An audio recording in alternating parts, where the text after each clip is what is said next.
салому дуруди бепоён ба кулли мухлисони барномаи дар шабакаҳои иҷтимоӣ. Фирдавси хурсанд тоб хабарҳои варзиширо мегӯяд. оғоз мекунем.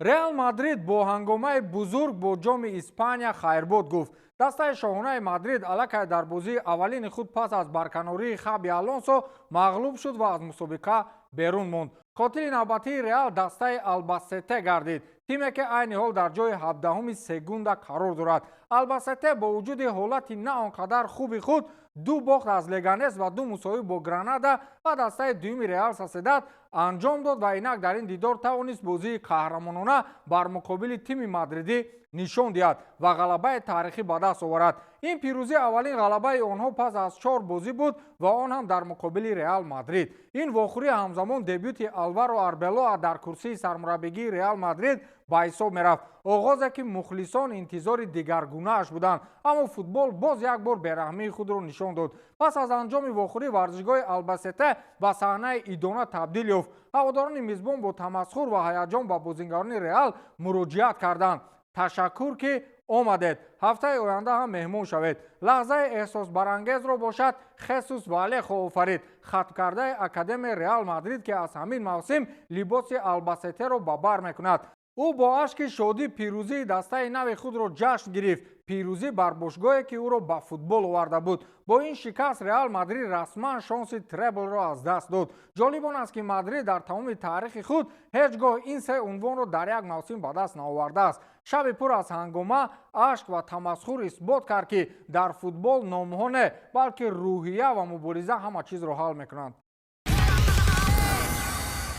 идеяи навбатии Арсен Венгер барои тағйироти қоидаи офсайд дар футбол бо мавҷи интиқод ва радкуниҳо аз ҷониби аъзоёни овоздиҳанда рӯбарӯ шуд. ба иттилои The Times, УЕФА ҳамроҳ бо ассотсиатсияҳои футболи Англия, Шотландия, Уэльс ва Ирландияи Шимолӣ аз дастгирии ин пешниҳод худдорӣ карданд ва онро тағйири аз ҳад радикалӣ арзёбӣ намуданд. Венгер пешниҳод дошт ки футболбоз танҳо дар он сурат дар ҳолати офсайд қарор гирад ки тамоми бадани ӯ пурра аз охирин ҳимоятгари рақиб гузашта бошад. яъне ҳатто агар як қисми бадан, масалан по ё китф, дар як хат бо ҳимоятгар боқӣ монад, бозингар набояд дар ҳолати нобозӣ ҳисобида шавад. ба андешаи муаллифи ин идея, чунин тағйирот метавонист баҳсҳои доимиро дар атрофи офсайд ки махсусан бо ҷорӣ шудани ВАР зиёд шудаанд, коҳиш диҳад ва ба футбол бештар хислатҳои ҳамлавӣ бахшад. Венгер борҳо таъкид карда буд ки имрӯз офсайдҳо бо миллиметрҳо чен мешаванд ва ин на ҳамеша аз рӯи адолат мегардад. инчунин масъалаи татбиқи дақиқи чунин қоида бо ВАР ҳамоно баҳсбарангез боқӣ мемонад. бо ин вуҷуд баҳс дар мавриди офсайд хотима наёфтааст. қоидаи мазкур солҳои охир яке аз мавзӯъҳои пуртаниш дар футболи муосир мебошад ва идеяи Венгер ҳарчанд дастгирӣ наёфт, боз як бор нишон дод ки футбол дар ҷустуҷӯи роҳи мувозинат байни адолат ва тамошобобӣ қарор дорад. қоидаи мазкур солҳои охир яке аз мавзӯъҳои пуртаниш дар футболи муосир мебошад ва идеяи Венгер ҳарчанд дастгирӣ наёфт, боз як бор нишон дод ки футбол дар ҷустуҷӯи роҳи мувозинат байни адолат ва тамошобобӣ қарор дорад. феълан УЕФА ва ассотсиатсияҳои миллии Британия ҷонибдори ҳифзи қоидаи мавҷуда мебошанд, аммо равшан аст ки баҳсҳо идома хоҳанд ёфт, зеро дар футбол мисли худи бозӣ ҳеҷ чиз комилан собит нест. гол ва паси головари Виктор Гёкереш Арсеналро ба ғалаба бурд. Арсенал бо намоиши қавӣ дар ҷоми Лигаи Англия рақиби ашадии худ Челсиро мағлуб кард. қаҳрамони асосии дидор Виктор Гёкереш шуд. ҳамлагари шведӣ бо як гол ва як паси головар нақши ҳалкунанда бозид ва маҳз ҳамгузории ӯ пирӯзии тӯбчиёнро таъмин намуд. ин вохӯрӣ барои Гёкереш аҳамияти махсус дошт. пас аз танаффуси тақрибан 2 моҳ бидуни амали натиҷабахш, шведӣ ниҳоят хомӯшии худро шикаст ва нишон дод ки метавонад дар лаҳзаҳои калидӣ масъулият ба дӯш бигирад. аввал ӯ бо ҳаракати зиракона ва зарбаи дақиқ ҳисобро боз кард. сипас бо як паси саривақтӣ шарики худро ба мавқеи беҳтарини голзанӣ баровард. Челси кӯшиш кард ба бозӣ баргардад, аммо дифои мутамаркази Арсенал ва бозии боэътимоди хатти миёна ба кабудҳо имкон надод ки ташаббусро ба даст гиранд. ҳар қадаре ки фишор зиёд мешуд, ҳамон қадар бозии Арсенал ором ва натиҷабахш ба назар мерасид. барои Арсенал ин ғалаба на танҳо қадаме ба марҳилаи навбатии ҷоми лига аст, балки як ишораи муҳим барои худи даста ҳам мебошад. дар мавсими серфишор онҳо бозингаре доранд ки метавонад бозиро тағйир диҳад барои Gyökeres бошад ин дидор метавонад нуқтаи гардиш гардад. оғози марҳилаи наве ки ҳамлагар аз нав ба ритми голзанӣ бармегардад. ғалаба бар Челси, дерби эҳсосӣ ва бозгашти қаҳрамон шабе ки мухлисони Арсенал онро дер фаромӯш нахоҳанд кард. Тони Кросс ба шонси Барселона дар Лигаи Чемпионҳо шак кард. изҳороти навбатии Тони Кросс баҳсҳои зиёдро дар фазои футболӣ барангехт. нимиёнатгари собиқи Реал Мадрид ба шонси рақиби абадиашон Барселона дар мусобиқаҳои байналмилалӣ аз ҷумла Лигаи қаҳрамонҳои УЕФА баҳои бениҳоят танқидӣ дод. Барселона ба фикри ман имсол ҳеҷ гуна унвони байналмилалиро намебарад.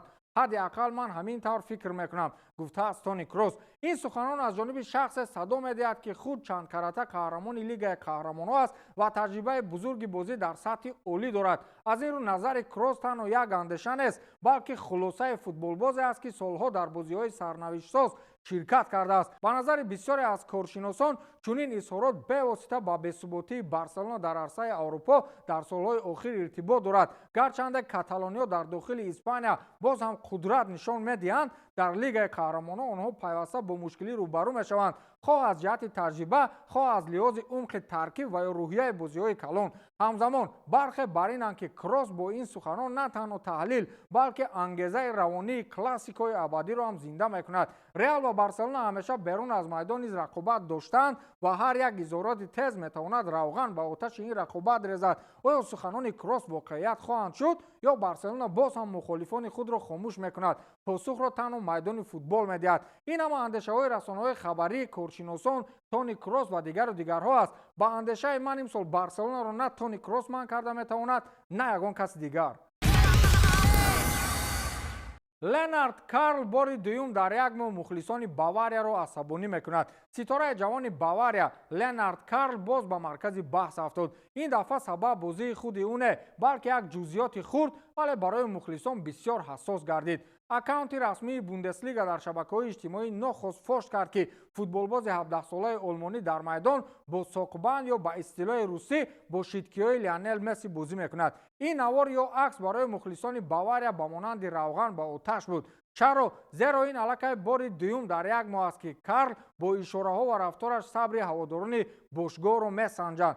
пештар худи Ленард Карл ошкоро эътироф карда буд ки Реал Мадрид дастаи орзуҳои уст. ба ин ҳам басанда набуда, ӯ баъзе аз голҳояшро бо услуби машҳури Криштиану Роналду ҷашн мегирифт. ишорае ки барои мухлисони Бавария рақиби деринаи Реал хеле ҳассос пазируфта шуд. дар шабакаҳои иҷтимоӣ баҳсҳо фавран авҷ гирифтанд. бархе мухлисон инро танҳо завқи як навраси боистеъдод мешуморанд. дигарон бошанд мегӯянд ки чунин ишораҳо метавонанд нишон диҳанд ки дили Карл аллакай берун аз Мюнхен аст. дар дохили бошгоҳ ҳоло расман вокуниши сахт садо надодааст, аммо равшан аст ки ҳар қадами як истеъдоди ҷавон дар Бавария зери ба истилоҳ микроскоп қарор дорад, хусусан вақте сухан дар бораи шахсе меравад ки метавонад ояндаи даста бошад. оё Ленард Карл танҳо ҷавоне аст ки аз Месси ва Роналду илҳом мегирад ё ин нишонаҳои барвақтии ҷудоии эҳтимолӣ аз Бавария мебошанд? ҷавобаш дер ё зуд маълум мешавад. ва ҳамин тамом, то дидори навбатӣ, хайр.